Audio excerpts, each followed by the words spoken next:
Didn't catch the match because of your location? Proton VPN brings the stadium to you wherever you are. You can access live football, browse securely, and stream buffer-free anywhere in the world. Just click the link below or scan the code for an exclusive offer on Proton VPN today.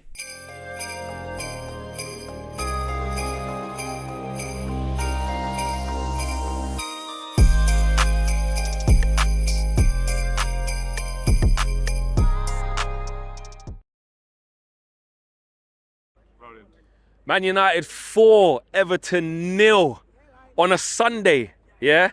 Ahmad offering up biblical performances, yeah? Oh, give this guy his new contract now. Stop wasting time, stop messing about. We know he's going to sign a thing, it's fine. But Amad Diallo literally is the epitome of Man United right now. He's our ray of light. He is. We've got a lot of things going for us. I get that. There's other players. But Ahmad just plays the game in the right way. He's a selfless soul. He's always happy. He's skillful. And you know what? He works hard. Thank you, Lord, for Amad Diallo. It's as simple as that. Now, people can say that Everton are a poor team. People can say that Everton are shit and this, that, and the other. But guess what? This is what you're supposed to do to poor teams. You're supposed to make their away fans leave like there's a fire drill. You're supposed to make the away fans walk out 15, 20 minutes before the end. And finally, he was able to do that. Everyone in the stadium singing songs, excited, smiles on faces, Ruben Amorim's Red Army and stuff like that.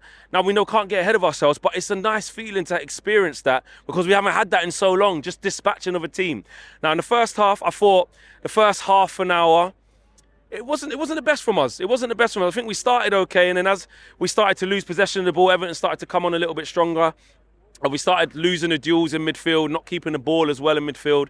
But I think as soon as Marcus Rashford scored that first goal, it might have been going wide, but as soon as he scored that first goal, I think we took the ascendancy from then. And to all those Everton fans that started moaning at us in the summer for not buying Jared Branthwaite for 80 million. You lot told us to buy that guy for 80 million. Well, guess what? We're going to come back this summer for half the price, yeah? While we got Lenny Yoro. Loads of Everton fans on my timeline in the summer were saying, oh, Jared Branthwaite, generational, you this, that. He's a good little player. But he's come to the theatre of dreams today and he choked to telling us about 80 million. Yeah, we're all right with our 50 million for Lenny Yoro and he ain't even played a game yet. And like I said, we'll be back in the summer for Branthwaite for a quarter of the price, not even half. Yeah, and you guess what? You have to say yes then. Yeah, so that was funny to see him have a generational stinker with everything that had gone on online during the summer as well. It's just ironic how things work out. Rashford back in the goals. That's what you want. Listen, you see when there's a new manager, yeah, you can't really chat to Rashi. He might go sleeping like a lot of times when the chips go down and he's in these bad moments. Soon as the new manager comes in, man's running, goals. This is back. All of a sudden, but Ruben Amorim is getting goals out the front line. Joshua Zirkzee, listen, I've criticised him a lot. I'm saying I'm not really sure how he's going to fit into this thing. But the manager said before the game, what did he say? He said, it's different horses for different courses, basically. He said that Everton are a physical team. We need to use a bit of invention to confuse the opposition. And he's keeping all of the players buying in only his third game. I understand that. But every single player has pretty much had some game time who's fit enough to have it. And that is a big plus because that is how you get the players to buy into what you're trying to do. By giving them minutes and at the same time in exchange of that, Ruben Amorim is able to take a look at the players and see who can play well in his system versus who can't. And right now they're all trying to buy in. They're all trying to do the right things. It's not perfect. There's some times we move the ball too slow. You want us to be a bit quicker on the ball. There's times when the runs aren't being made and the understanding isn't there. But as fans, we can work with that.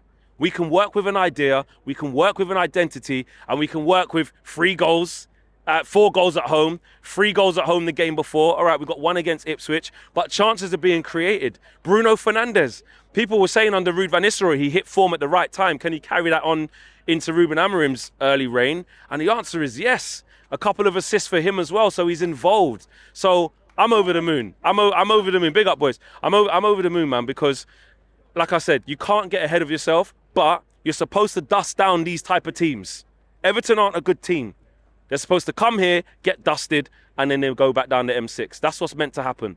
Or M56, whatever. Do you know what I'm saying? So there's a lot of good performances. Mazraoui again as well. This guy, he's just a solid 7 minimum. He starts the game at a 7 and only goes up. His understanding again today was just clear for us all to see.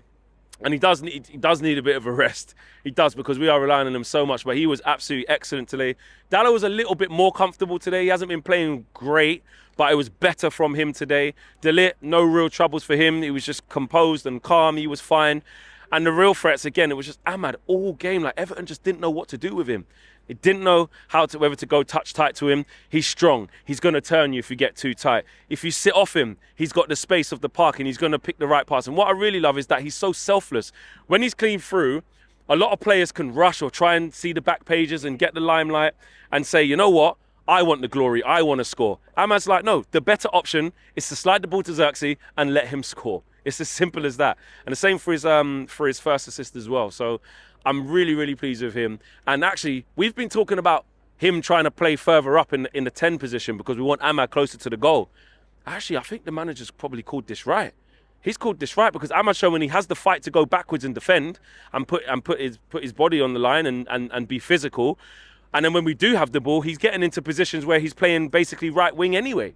So actually, it's for the betterment of the team, and then you can get another 10 in there and see how it goes. I think Kobbie Mainoo, good to see him get his first minutes back under Amorim. It was good for him. It was very good. How you doing? Unbelievable for him. Zirkzee, that's what I'm saying. That's what I mean. Zirkzee giving it this. That's what we want to see. But Kobbie Mainoo, I think you could tell there was a little bit of ring rust in there, but other times he played some nice little balls in between the lines, got on the ball a little bit. I think he's going to miss Arsenal because he's got a yellow card now, and Lisandro Martinez, which I wasn't even sure if he touched Beto. It was like it kind of crossed over, and I'm thinking, oh, if he did take him out properly, he could have been in trouble with a red. But it looked a little bit soft. I've seen a few replays. I'm not sure if he actually pulls him. But anyway, he's out of the Arsenal game. So rise Luke Shaw. And this is why, again, you've been giving minutes to different players. And this is why you've been seeing different players get different minutes so that we can rely on them. And Luke Shaw's probably got a big game to play now against Arsenal. It's not going to be easy. We have to be ready. This is where we have to come back down to earth because we're about to play a really, really good team. And actually, this is going to be our first test, real big test, under Ruben Amorim in his fourth game, which we always earmarked that Arsenal game as that. Then you got Forest after that. I think you got City after that as well. So we're going into this December period, which is really, really tough. So 3 points, that's all you can ask for, and a clean sheet. Once we were scoring goals galore, that's fine. But I really wanted us to hold on to that clean sheet for Onana as well. And he made a save from Dominic Calvert-Lewin when people started to go to sleep as well, and then he got a free header. But he was fine today, no real trouble for him, and we get another clean sheet in the bag. You know, Villa have dropped points. Ever since Dan Bardell told me that Unai Emery is the best manager in the world and that, he wouldn't even go Real Madrid and, Man United can't get any of our players, they ain't won a game. I ain't seen them. Ever since expressions started running off his mouth about this, that and the other, yeah, it's 2 draws. 2 Rizzler paper draws for him. He's going to be smoking on his own draws, bro. 2 draws since they slapped Man City, back to being Spursy. You know what I'm saying? The gap between his teeth and Man United is different. It's a bigger gap between his teeth than it is between us and Spurs, who are only 1 point behind them. So guess what? We're going to come for him. Don't worry about that. Don't go anywhere. Yeah? You stay right there. Don't go anywhere. I'm going to get my raw Rizzler papers. What you want, blue Rizzler? You want a red Rizzler? I don't even smoke, but I got a pack for you, bro. I got a pack for you, yeah? You know them way there, fam. Yeah? It's man mad, fam. Yeah? It's man mad. So that you don't wait for that because you got something coming. My man of the match, it's got to be Amadinho, innit? It's got to be Amadinho. The Ivory Coast man never here. I got a couple Ivory Coast man there, they come to see their boy. Hey, so it's got to be Ahmad. He was excellent. He was brilliant. But do you know what? I have to hold my hands up. I've not written off Zirkzee, but I've been very critical of his performances. I really, really have. I haven't seen it. And today was a day when you're saying, okay, this is a home game against Everton. Can he show us something? And he did. He had some nice touches. He brought Ahmad into play a couple of times. He worked hard, and he got 2 goals as well, and 2 really good finishes from Joshua Zirkzee, which will do his confidence the world of good as well. So all around, all smiles. Roll on Arsenal, man. We've got to be ready. I'm out of here. Peace.